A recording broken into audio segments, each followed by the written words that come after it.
j'ai fait un baccalauréat série C dans les années 80 et après j'ai fait un DUT génie civil à Rennes. J'ai commencé en 85, donc ça va faire 28 ans que je travaille. J'ai d'abord été dans une entreprise de la région parisienne qui faisait de l'électricité aussi. Pendant 4 ans et demi, 5 ans, pendant 5 ans. Et puis ensuite je suis venu à l'entreprise ici à l'AMIC depuis, donc ça fait 23 ans que je suis.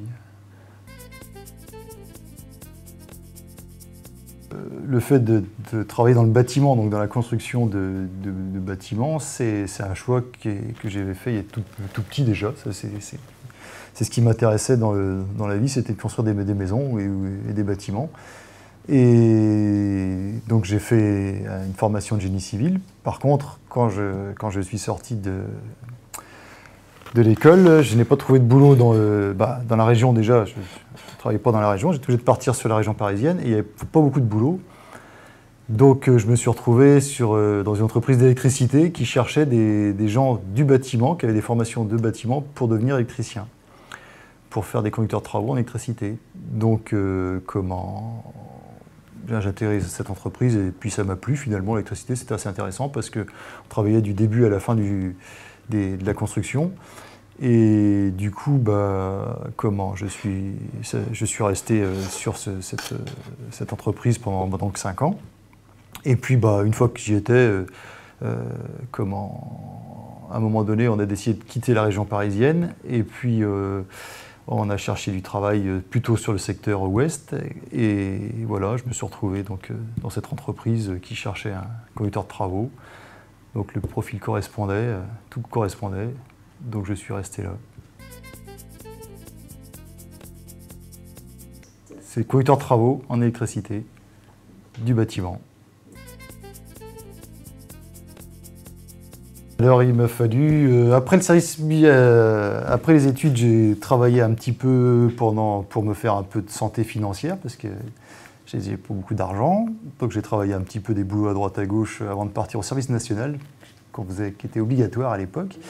Donc j'ai travaillé 5-6 mois en continu avant de faire mon service militaire. Et je suis sorti du service militaire le 31 décembre et le 4 janvier, je travaillais. Donc voilà, j'ai pas eu à chercher de travail, je dirais, j'ai pas eu de coupure. Néanmoins, j'ai fait à l'époque 150 ou 200 lettres de demande d'emploi. Alors c'est un contrat à durée indéterminée.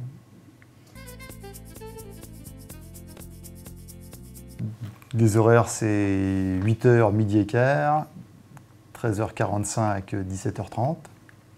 Mais bon, c'est un métier d'encadrement, donc les horaires sont particulièrement élastiques, sachant qu'on est aux 37 heures, donc aux 35 heures même, autant pour moi.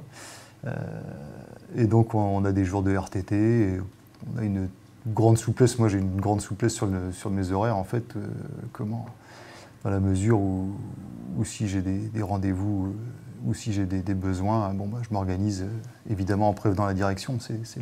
Le principe de base est là, c'est que beaucoup de souplesse parce que on travaille un petit peu en indépendant, on donne des ordres, c'est assez facile. Mais par contre, il faut que le travail soit fait. La contrainte de base, c'est que le travail soit fait, être présent au rendez-vous de chantier quand il faut. Et puis voilà, autrement après, les horaires sont pas Je peux arriver à 8h, 8h05, c'est pas très très grave ça. Je touche actuellement 2300 et quelques euros net et j'ai une voiture de fonction et des indemnités de repas. Je mange au restaurant tous les midis et c'est remboursé par l'entreprise.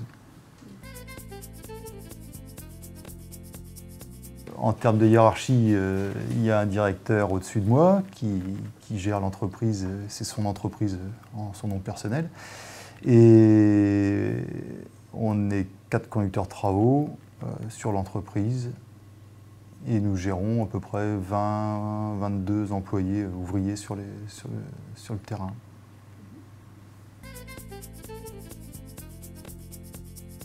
Les semaines type, c'est en fonction des rendez-vous de chantier en fait, et des différents chantiers qu'on peut avoir. À savoir que, comme les conducteurs de travaux, on doit suivre les chantiers, préparer les plans et faire les commandes de matériel. Donc sur un chantier, il y a une réunion de chantier hebdomadaire et où on est convoqué systématiquement par l'architecte et les autres conducteurs de travaux aussi. Il peut y en avoir le lundi, le mardi, le mercredi, tous les jours de la semaine. Et donc en fonction de ça, on s'organise pour se déplacer au rendez-vous de chantier, quand il n'y a pas de rendez-vous de chantier, être au bureau pour faire des plans. Et puis voilà, la semaine type, il n'y a pas de semaine type en fait, c'est toujours renouvelé, toujours différent, sachant que les chantiers s'arrêtent au bout d'un moment et un rendez-vous qui est le lundi, après il peut être passé au mardi. D'organiser la gestion et la capacité à ce que l'électricité d'un bâtiment soit faite en temps et en heure, évidemment. Donc il faut faire déjà un devis pour pouvoir espérer avoir un chantier. Donc on fait des devis. Après, si on a la chance d'avoir le marché, il faut faire des plans pour que les monteurs sur les chantiers puissent exécuter les plans et l'électricité conformément aux demandes du client. Suivre les chantiers, s'assurer que le travail est bien fait sur le chantier et aussi faire les commandes de matériel pour que les ouvriers puissent avoir le matériel en temps et en heure. Voilà. Et organiser évidemment les interventions des ouvriers sur les chantiers, parce que on n'a pas des interventions permanentes, c'est-à-dire qu'il n'y a pas toujours un ouvrier en permanence sur un chantier. Et les compétences, il faut connaître un petit peu en électricité, ça c'est la première base. Avoir un peu de compétences aussi dans le bâtiment, parce que on travaille beaucoup avec les maçons, les plombiers, les autres corps d'État. Donc il faut être un peu multiculturel, je dirais, comme multicorps d'État. Maintenant, il y a un tas de choses qu'on peut apprendre sur place et sur le tas, au fur et à mesure de son expérience. Les qualités, il faut surtout maîtriser son temps et être calme, parce qu'il y a beaucoup de pression, entre guillemets. Il y a beaucoup de sujets de pression, en fait, que ce soit comme on intervient en même temps que les maçons et tout du long du chantier, en même temps que les plaquistes aussi, les gens qui fabriquent les cloisons. Et donc il y a beaucoup de sujets de tension et d'énervement. Donc en plus c'est un métier un peu technique en termes d'électricité. Il faut respecter des normes assez pointues. Donc il faut toujours penser à donner les bonnes consignes et les bons éléments. Donc il faut être précis en fait. Pour que ça fonctionne bien, il faut être très très précis et très, très posé, à mon avis. Ça permet de mieux travailler. Moi, en tout cas, c'est comme ça que je suis, je crois. Et ça permet de faire plus de choses. Au niveau de l'entreprise, il y a deux planifications. Il y a une planification générale que vous voyez derrière, là, qui correspond à la charge de travail de l'entreprise sur une année à peu près. Et donc le principe est simple, c'est on défile dans le temps et on a toute la liste des chantiers sur la gauche avec les ouvriers disponibles et les chantiers sur lesquels ils sont affectés. Et après, en fonction des mois, là on travaille sur des charges au mois et donc à l'année. Et on va apparaître trois bandes par chantier. La bande bleue, ça va représenter tout ce qui est le temps d'incorporation dans le béton, donc tout le temps qu'on va passer avec le maçon sur le chantier pour mettre tout ce qui est électricité dans le béton. Après, on va avoir une bande rouge qui va représenter la partie d'incorporation dans les cloisons non porteuses du bâtiment, ça s'appelle les cloisons placo, où on a une intervention qui est assez lourde et où il faut être là en continu. Et ensuite, une intervention qui va être verte, où ça va être plutôt de la repose d'appareillage, des travaux moins continus qu'on pourra éventuellement saccader, c'est-à-dire où on pourra plus facilement enlever les ouvriers et les faire passer sur un autre chantier. Et une dernière intervention qui est en noir, qui est le montage des conduites VMC dans tout ce qui est gaine technique, qui doit être fait à un moment très précis, c'est-à-dire après la construction du béton du bâtiment et avant le montage des cloisons. Donc on a essayé d'inventer un système de planification qui nous permette de savoir quelle est la charge générale de l'entreprise et savoir s'il est temps de trouver des chantiers, d'en négocier, ou au contraire, si on frôle le burn-out ou pas, quoi. Parce que si on a beaucoup trop de chantiers ici qui n'ont pas de nom en face, c'est qu'on n'est pas capable de tout faire, quoi. Voilà.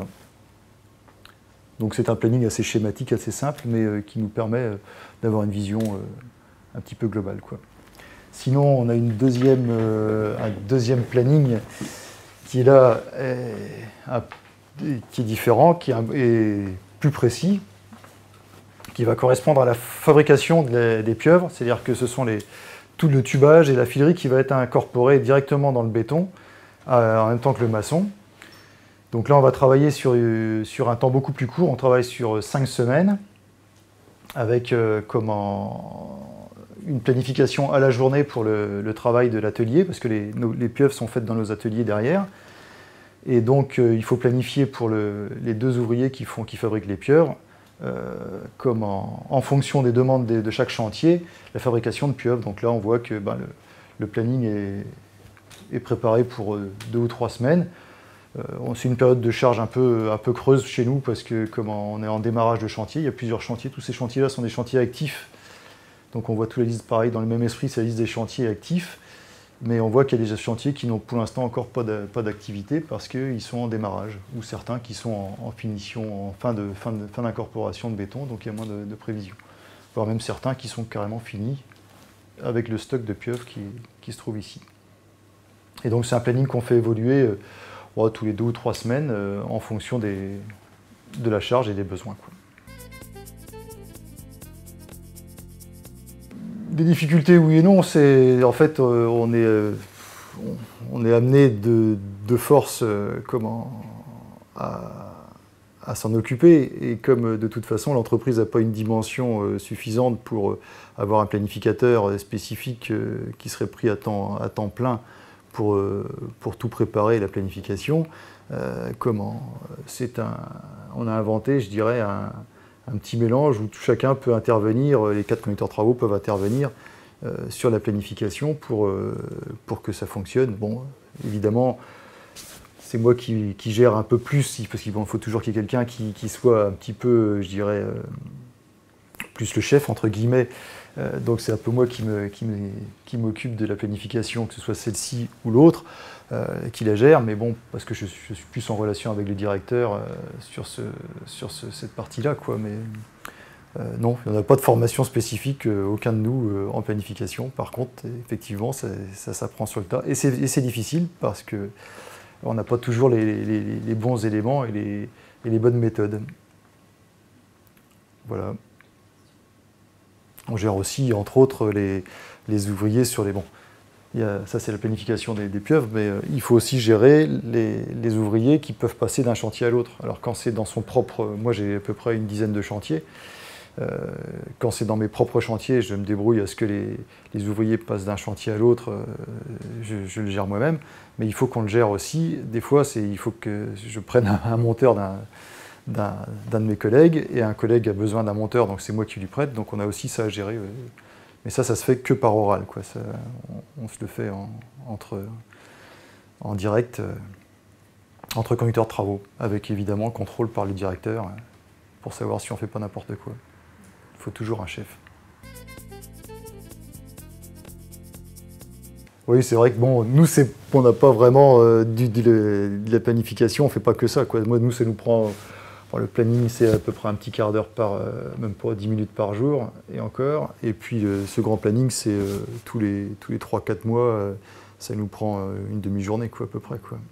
Donc, par contre, la planification des ouvriers, la répartition sur les chantiers, ça peut prendre de 10 minutes à 2 heures par jour, suivant les aléas de ce qui nous arrive quand il y a un ouvrier qui tombe malade ou qui est absent ou qui a absolument besoin d'un coup de main pendant longtemps sur une intervention. Donc là, ça peut nous prendre plus de temps parce qu'il faut effectivement des fois trouver des gens et puis aller en chercher d'autres, soit de l'intérim ou autre, quoi. Mais là, c'est plus compliqué.